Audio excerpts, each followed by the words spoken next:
Kí lorúkọ yín?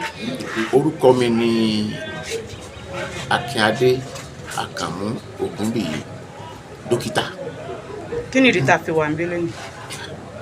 Ìdí tá a fi wà níbí lónìí ni pé mo fẹ́ jáde gẹ́gẹ́ bí olùdíje fún ipò gómìnà nínú ẹgbẹ́ APC, Progressive Party.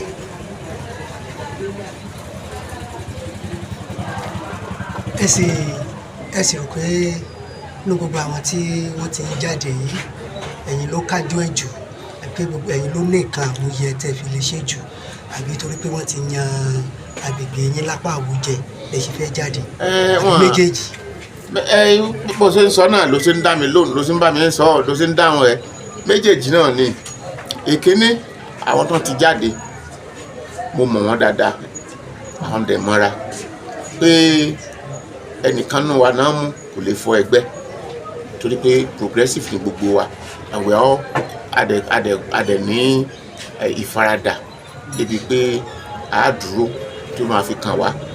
Ṣùgbọ́n tẹ́ ẹ bá wò ó láti ilẹ̀ pẹ̀pẹ̀ wá, ilẹ̀ Ìwó ní federal constituency yìí, ó dàbí pé ó kù díẹ̀ káàtó.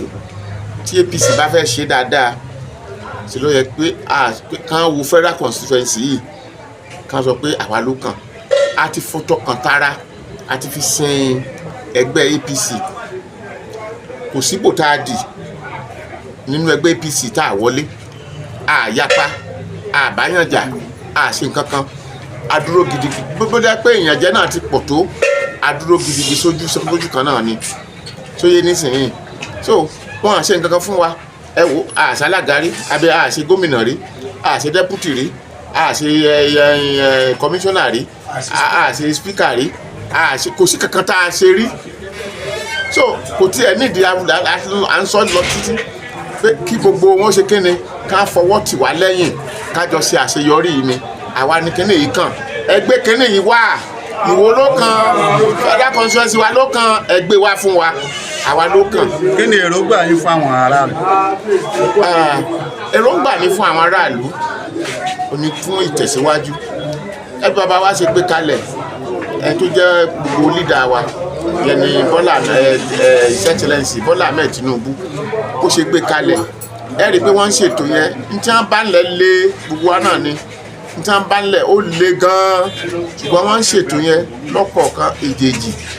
Ṣùgbọ́n nígbà wà bá déjọba ní Ọ̀ṣun, a ṣe dáadáa, ni pé a ṣe dáadáa lórí education ni o, lórí commerce ni o, lórí agric ni o, lórí iṣẹ́ ọ̀gbìn ni o. Tẹ́ ẹ bá wo gbogbo tí Awólọ́wọ̀ tó fi ṣe Western Region gbà yẹn, ètò pọ̀ jù nú ẹ̀ Ọ̀ṣun state ló ti mú. Kí dẹ̀ ní nǹkan náà? Agriculture.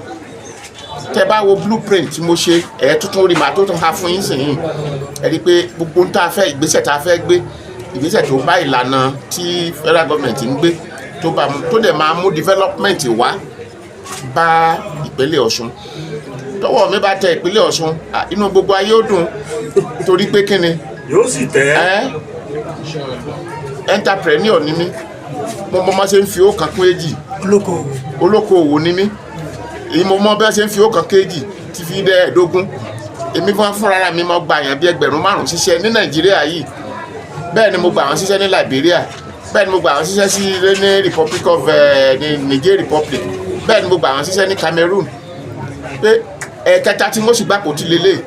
Ètò wa ṣe pàtàkì jùlọ tí mo fẹ́ kẹ́ ẹ lákìyèsí ni pé Ìwó township, gbogbo Òwò lápapọ̀ kó tó di federal constituency wa, gbogbo Òwò lápapọ̀ náà yọ̀ǹda pé èmi náà fi ṣaṣáwájú pé kí n gbà kò tí.